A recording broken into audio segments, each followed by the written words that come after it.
Dollar. Dirt and money, no soul. Had to go and get it, ain't no time to kick it. Got a stack and flip for my foes. Dollar. Please tell me you can hear me. Don't turn your back and don't neglect me. Just let me know if you need me. Dollar. Let me watch out for my partners. Keep my money long, get my team strong. Let me run away from my problems. Yup, what's good, original crew, man? We're back. Hey, we're back on the channel. Today's video, real serial killers behind famous horror movies. See, you already got your preview, huh? You're like, oh, okay, let me see what all movies are. That's how. Well, no, I'm trying to see what all I've seen already. That's what I just said. Oh, I thought you said, let me see what I can watch. No, you didn't let me finish what I was saying. Take it down. You didn't allow me to finish what I was getting at. That's exactly what I was about to say. But hey, make sure y'all check out the links in the description box. Down below. You already know where to go. If you want to first support, you got to do it. Check out down below. Also, if you enjoyed today's video. Plug it in with a thumbs up. But let's go. Let's check this out. Let's see what's about. You ready? Mm-hmm.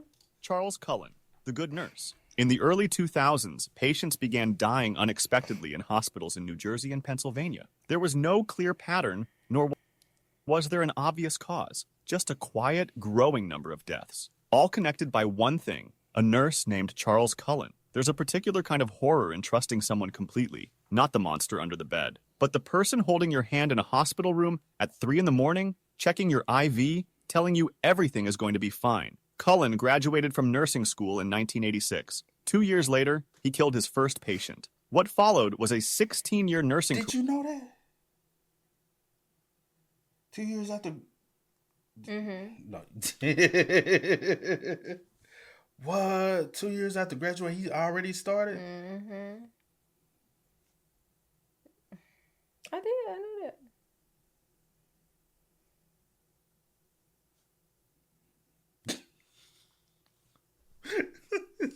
2 years later, he killed his first patient. What followed was a 16-year nursing career spanning 10 hospitals and nursing homes across New Jersey and Pennsylvania, and a body count that may never be fully known. He confessed to 29 murders, claimed he may have killed as many as 40. Some estimates put the true number closer to 400. 400 people! His method was almost impossibly simple. He injected lethal doses of medication directly into IV fluid bags, primarily digoxin, insulin, and lidocaine. He would volunteer for overnight... I wonder the reason why he doesn't know the count is because he administered this. Some people didn't die immediately, but maybe died later due to complications of that. So that's the reason why he really doesn't know. He knows the ones that die immediately, but he doesn't know the ones that possibly died later on from... I wonder is that why. What you about to say? Nothing. No, you fish your mouth to say so. Say it. You did literally. You for the second. You said. You know. Bags, primarily digoxin, insulin, and lidocaine. He would volunteer for overnight shifts when supervision was minimal. When suspicion mounted, he didn't run. He simply applied for a job at the next hospital and got it. One former supervisor's notes on Cullen read, "Would not consider rehire medication issue. Hospitals were happy to keep his activities quiet if he would simply resign. Some actively avoided investigators. The system didn't just fail to stop him. It helped him keep moving. He called himself an angel of mercy. He said he killed to end suffering. But not all of his victims were terminal. Some had been expected to recover. His own nurse colleague described many of them as people on the mend. The victims included a judge, a priest, a 21-year-old man whose mother told the court, instead of giving him presents, I get to put flowers on his grave. What finally stopped him wasn't the hospitals. It was a nurse named Amy Lovren, a single mother with a heart condition who worked alongside Cullen at Somerset Medical Center. When the police approached her, she was afraid. But instead of turning away, she wore a wire and gathered the evidence that brought him down. In 2006, Cullen was sentenced to 18 consecutive life sentences. His earliest possible parole date is June 2388. In 2022, Netflix released The Good Nurse, starring Eddie Redmayne as Cullen and Jessica Chastain as Amy Lovren. It is one of the most chilling things Netflix has put out, not because of gore or jump scares, but because of how ordinary Cullen appears, how likable and easy to trust. A companion documentary capturing the killer nurse was released the same year, featuring interviews with Cullen himself, his co-workers, and the detectives who caught him. Cullen also happens to have influenced multiple episodes of Criminal Minds, where characters described as angel of death type killers share direct parallels with his profile, moving between locations, killing through overdose, and being identified through discrepancies in medication That records. part. But here's what makes Cullen different from almost everyone else on this list. He wasn't hiding behind a mask. He wasn't performing charm or constructing a persona. By most accounts, he was genuinely kind. The coworkers who trusted him weren't wrong to trust him, at least, not in the ways they knew him. In his mind, he probably thought he was doing his victims a favor. The good nurse persona was real too. John Wayne Gacy, Psycho, the Texas Chainsaw. Yeah, I know you had watched The Good Doctor. Good Nurse. Good Nurse. Yeah.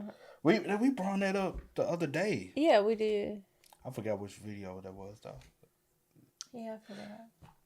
Nah, if I forgot, you most definitely forgot.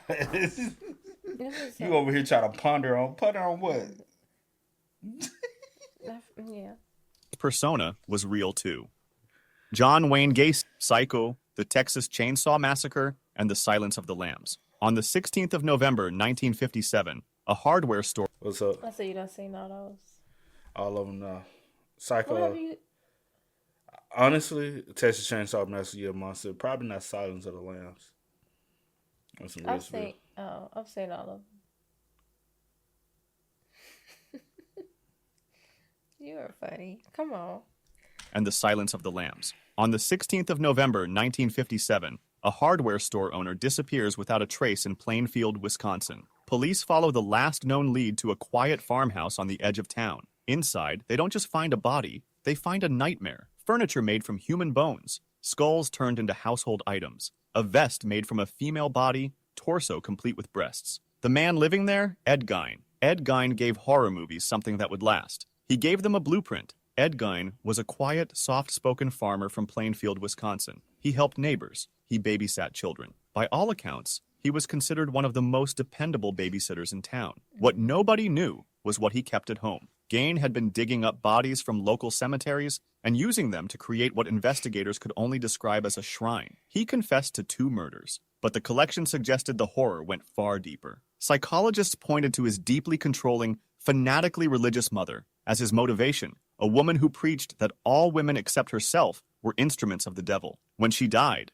Gein was lost. And then he became something else entirely. Ed Gein's crimes inspired 3 of the most influential horror films ever made. Psycho in 1960, The Texas Chainsaw Massacre in 1974, and The Silence of the Lambs in 1991. Alfred Hitchcock drew on Gein's twisted obsession with his overbearing mother to craft Norman Bates, a seemingly mild-mannered man harboring a terrifying monster within, just as Gein's warped devotion to his late mother drove him to madness. Leatherface from Texas Chainsaw Massacre was more direct. A killer who wears the skin of his victims, lives in an isolated rural home, and surrounds himself with furniture made from human remains. And then there's Buffalo Bill from Silence of the Lambs. According to FBI profiler John Douglas, Buffalo Bill's desire to kidnap, kill, and skin female victims to create a woman suit was drawn directly from what writer Thomas Harris knew about Gein. One man, 3 of cinema's most iconic monsters. Jeffrey Dahmer. The Jeffrey Dahmer... Yeah, that's a sick-ass individual, bro. Very. It was weird, bro. How did people didn't pick up on how weird he was, though? This fool, too. Maybe because. Now, in the first one, The Good Nurse, maybe, you know what I'm saying? But these two, for sure, weird. Like, they just were socially weird. I just wonder, like for real, like the people that were around him and knew them. Well, since we ain't got to him yet, but with Ed, how was he like for real amongst people? You know, they say, when he's like a little slow, like not like, well, I guess that would be the wrong term, but. Well, whatever, yeah, he just a Yeah. little strange. Yeah. Well, not a little, obviously a lot. lot, but I'm just saying, like Even like from the show, Monster, they depicted him as like, I guess, yeah. Yeah, I know. Like as far as like the movies, I know how they like depict Yeah. people and stuff. But I'm saying like for real in real life, I wonder just how he was like around people. Did he come off super strange? So if he was like that in real life, what would you say?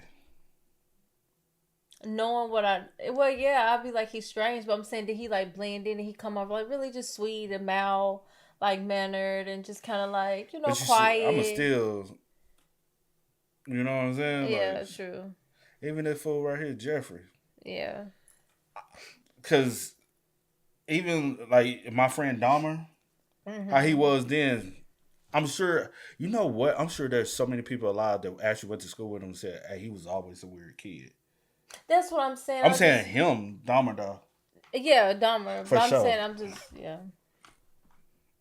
Dahmer story 2022. On the 27th of May, 1991, a 14-year-old Conorak synthesom phone was found wandering the street in Milwaukee, Wisconsin naked, bleeding, disoriented. Bystanders call the police. But when officers arrive, a man calmly explains the situation. He says the boy is his boyfriend, drunk, nothing serious. The police believe him. They walk the boy back into the apartment. An hour later, he's dead. The man they trusted? Jeffrey Dahmer. Between 1978 and 1991, Jeffrey Dahmer murdered 17 people, mostly young men and boys, mostly gay, mostly men of color. He drugged them. He strangled them. He kept their skulls. He photographed their bodies. He attempted to perform lobotomies while his victims were still alive, and he ate them. Dahmer was not a loner. He lived in an apartment building in Milwaukee. He had neighbors. He held down jobs, including, at one point, a position at a chocolate factory. His co-workers described him as quiet and unremarkable. The Dahmer case exploded into pop culture almost immediately after his arrest, and has never really left. In 2022, Netflix released Dahmer, Monster, the Jeffrey Dahmer story, created by Ryan Murphy and starring Evan Peters. The show generated massive views and equally massive controversy, with victims' families publicly objecting to their loved ones being depicted without consent. What made Dahmer so psychologically compelling to filmmakers wasn't just the horror of what he did. It was the question of how. How does a person look this ordinary? How does someone smile, hold a job, speak calmly to police while a victim's body is dissolving in acid in the next room? That question has never been fully answered, and that's exactly why the cameras keep coming back. Ted Bundy, extremely wicked. You know the older we always be talking about with death? Ain't no way people just, I couldn't, that older, they said like the whole, like, hallways and the building started to smell because of him. Bro, I can't go to sleep with like that. I'm like, bro, what the that's a scent that's like no other. Facts. And I guess if you're not familiar with the smell, but you would think cops would know.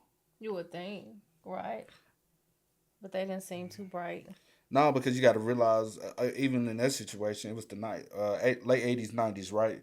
So that the whole like ideology of how they view gay people, right? And if I touch a gay person, I might catch something like stupid, low IQ. You that's not how you get something, bro. Like,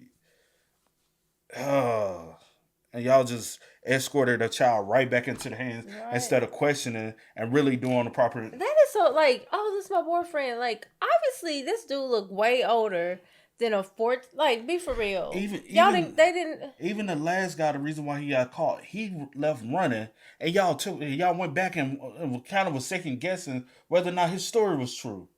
This man is running, y'all still like, and he flagging y'all down. Y'all like, well, let's go back. He was like, bro, he's sick. He got dead.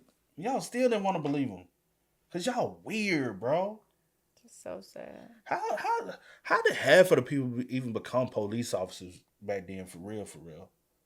I still question that to this day, right? Because honestly, I do know officers, and I'm like, how are you a police officer? Like, for real, like, I personally know people. Like people you don't went to school with, and you like, bro, hang with, all that, like, and I'm like, white, black, whatever you want to, I know. Plethora of people, huh? And I'm like, police officer? Police officer? Hell no. Barely can read a book. Police officer? Maybe they don't learn how to read since then. I'm talking about people I had college classes with. Police officer? They dropped out of college. Went just work a regular job, but now they a police officer? Well, they can't comprehend a book. So how you expect me to think they can comprehend law?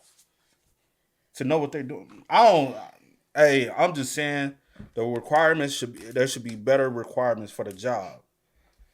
Maybe, that's all I'm saying. Shockingly evil and vile. On the 15th of January 1970. What?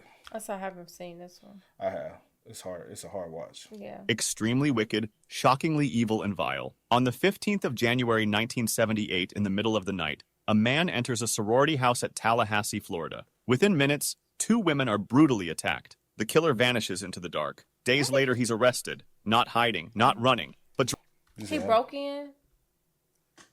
enters a sorority house at Tallahassee, Florida. Within minutes, 2 women are brutally attacked. The killer vanishes into the dark. Days later, he's arrested, not hiding, not running, but driving a stolen car. His name? Ted Bundy. If there is one name that changed how America understood the serial killer mindset, it is Theodore Robert Bundy. Before Bundy, the popular image of a murderer was someone obviously frightening, disheveled, threatening, someone you could spot coming. Bundy destroyed that assumption. He was handsome. He was charismatic. He was studying law. He volunteered at a suicide prevention hotline, where he befriended a fellow volunteer named Ann Rule. Between 1974 and 1978, Bundy murdered at least 30 women across multiple states, though the true number may be higher. His method was calculated and deeply cynical. He would approach women in public pretending to be injured, wearing a fake cast, using crutches, asking for help carrying something to his car. Once they were close enough, he struck. He escaped from police custody, twice. At his trial in Florida, he conducted... How long did he escape for? That's a little light work.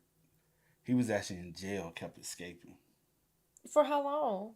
He would go on the run, get caught, and then go back on the run and commit more murders. So do you know like the timeline for? Because I can't remember the sorority house. What year did he say that was towards the end. Oh, that was like towards the that was end. like Oh, the reason okay. why he finally got caught in Oh, Florida. okay. But he don't give me the line. He got caught up like it was like the mountain area, like that. The western mountain area. He was doing a lot of crime over there, like Utah. Like when we did that one case. You talking about when Mr. Ballin and they thought Ted Bundy was behind Because it? they said that his He was had also... committed. Oh, you remember they said one of them unsolved crimes?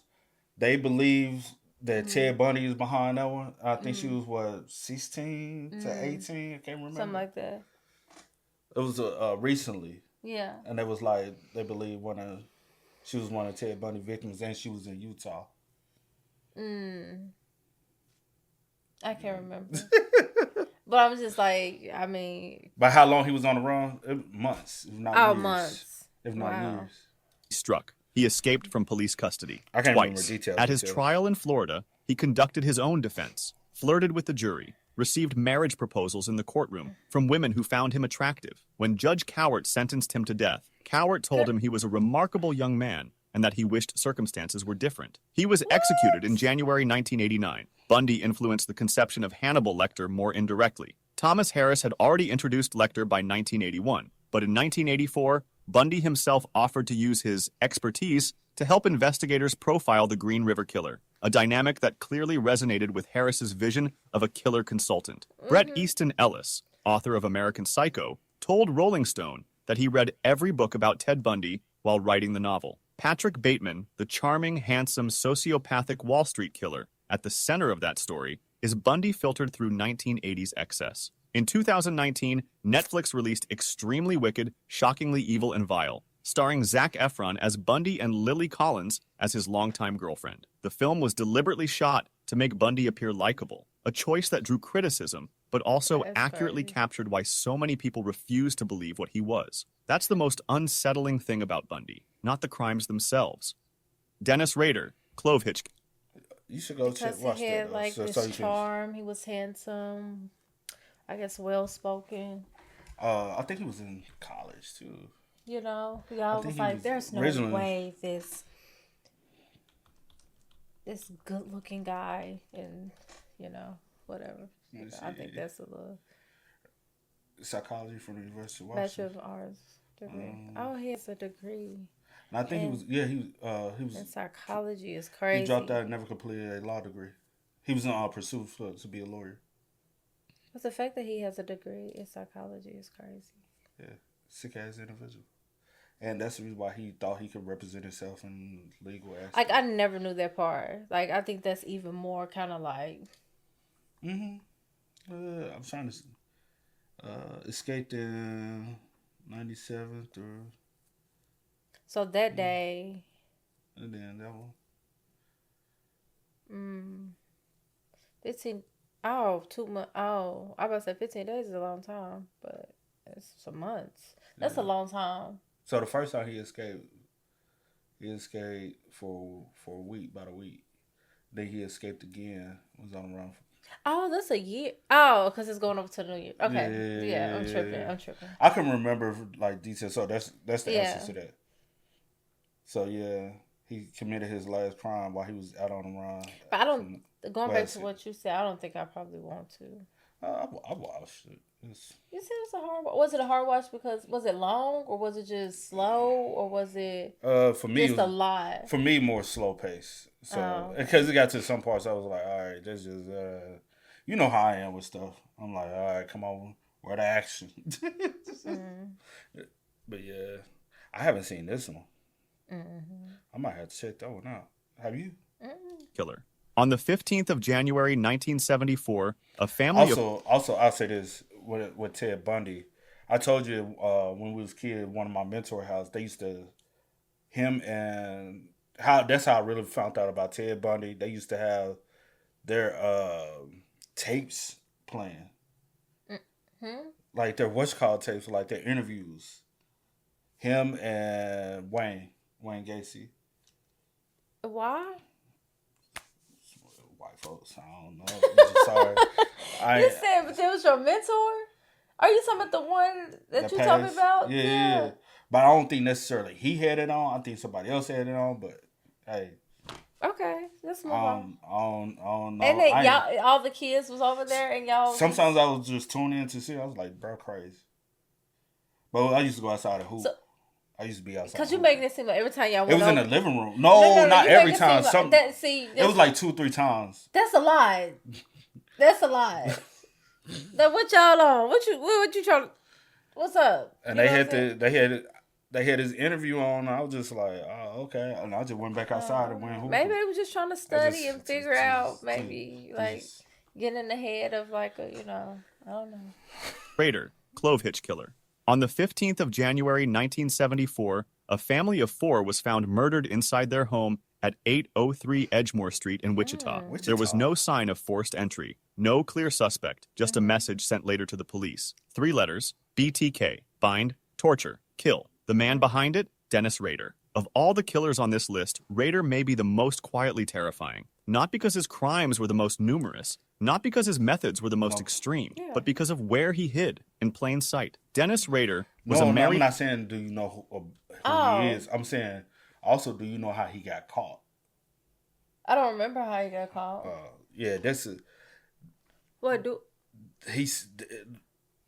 No, I don't remember. He an average dude in the community. I'm gonna say that. Like were the most extreme, but because of where he hid, in plain sight. Dennis Rader was a married father of 2, a Cub Scout leader, the president of his church council at Christ Lutheran Church in Wichita, Kansas, a compliance officer who issued citations to residents for code violations. Between 1974 and 1991, Rader murdered 10 people in the Wichita area. He planned his murders carefully, sometimes staking out victims for weeks in advance. He sent taunting letters to police and media, describing his crimes in elaborate detail, signing them with his self-appointed name. Then he stopped. For over a decade, BTK went quiet, and the family man went to church. However, in 2004, bored by the lack of coverage of his case, he began sending letters again. He asked police whether a floppy disk could be traced. They told him no, but it could. DNA tests showed a genetic match that led investigators to Rader. He was arrested in February 2005, outside his Park City home. Officers asked if he knew why he was being taken in. He replied,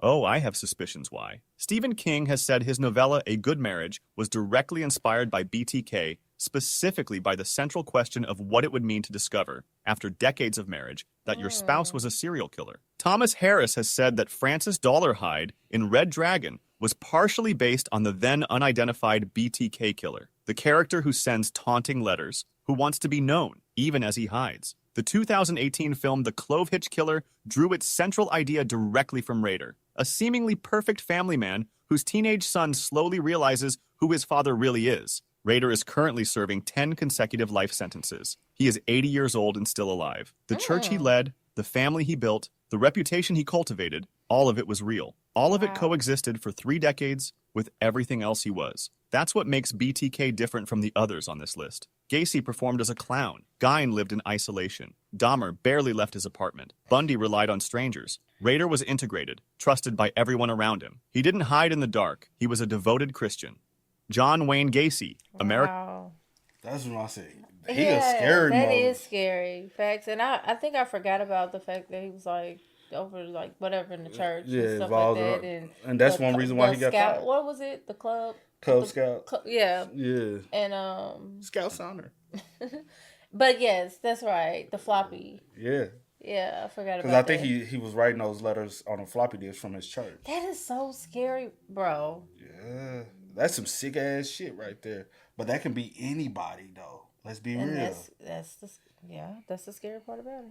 American Horror Story It. In December 1978, police investigating the disappearance of 15-year-old Robert Peast step into a quiet suburban home in Norwood Park, Chicago, after neighbors complain about a strange smell. At first, it's dismissed, mold, rats, or perhaps plumbing. But as officers dig beneath the house, they uncover something far worse: bodies. Dozens of them. This wasn't just a crime scene. It was a graveyard. The man responsible? John Wayne Gacy. He made kids laugh, and adults fear him. But behind the red nose and painted smile, Gacy was one of America's most terrifying serial killers. And the movies? They barely scratched the surface of what he really did. Gacy wasn't just any criminal. He was a respected contractor, a community organizer, a man who threw neighborhood parties, had photos taken with political figures, and yes, dressed as a clown called Pogo to entertain children at birthday parties and hospitals.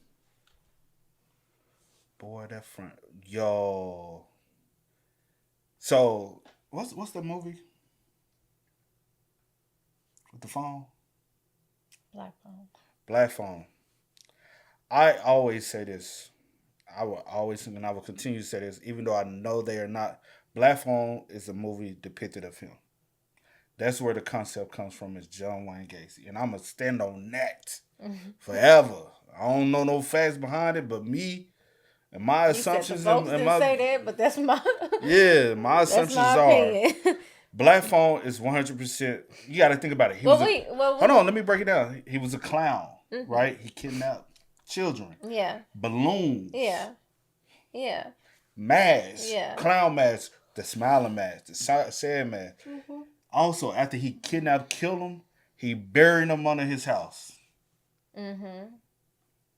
Well, we've had this conversation, and we both. It ain't just about us having a conversation. I'm telling the people. I'm not. I know, but you like reiterating it for me. And No, I'm not. Okay. I'm just gonna shut up. But let me say this. The reason why I paused and took it back for this part, this reminds me of the part of outside the house. And you remember she kept saying she saw the number of the house, and a brick was very similar. And I swear I remember a screen door like this. Do you? But it was the house across the street. Because they hit the wrong house. Yeah. And I swear that front of the house in Black Phone, I haven't seen Black Phone since... I watched it one more time. When you watch it? When it came out. It's on streaming services. The original one. Oh, okay. But I haven't seen... We went to the movies and saw it, and I watched it one more time, but I can't remember the part. But it's the house across the street. One house he used to bury the kids, and then the other house was across the street. I cannot remember, but it reminded me of that, though. And yes, dressed as a clown called Pogo to entertain children at birthday parties and hospitals. He called himself Pogo the Clown. He developed the character himself, performed at charitable events, and by all accounts, the children loved him. So did the community, which is exactly how he got away with it for so long. Between 1972 and 1978, Gacy lured at least 33 young men and boys to his home in Norwood Park, Chicago. He would trick them, restrain them, assault them, and kill them. After his arrest, Gacy reportedly said, "Clowns can get away with murder now." You've heard of Pennywise, Stephen King's shape-shifting, child-hunting nightmare clown from the 1986 novel it later adapted into the 1990 miniseries with Tim Curry, then the blockbuster 2017 film with Bill Skarsgård. King has never explicitly confirmed that Gacy was the inspiration for Pennywise. Oh, go back. What? Black Phone. When you had looked at the photo. Similarity? The rain jacket? The rain jacket scene? Yeah.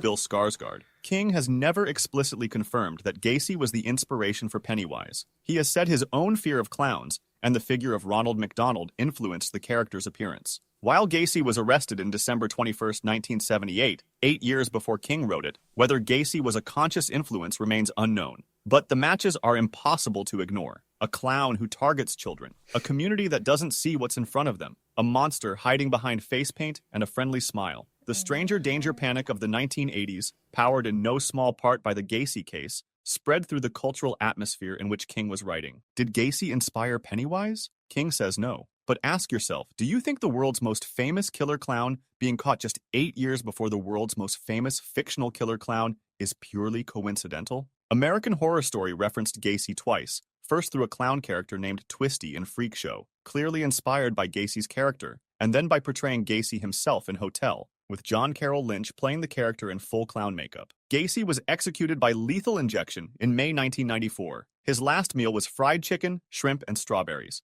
His last words remain disputed to this day. Some accounts say, "Kiss my ass." Others say he spoke about the state murdering him. Either way, not exactly remorseful. If you'd like to see more stories like this, make sure to subscribe. But yeah. That's crazy. Crazy people, y'all. What you said. Crazy. Said. But hey, man, y'all spam us up in the comments. Y'all let us know y'all thoughts down below for us. But until next time, y'all know how it go, man. I do go by the name DJ New Kid. This is Sierra Nicole. We Are. Kid and We Go Are. and get it, ain't no time to kick it. Got a stack of flip for my folks. Dollar. Please tell me you can hear me. Don't turn your back and don't neglect me. Just let me know if you need me. Dollar. Let me watch out for my partners.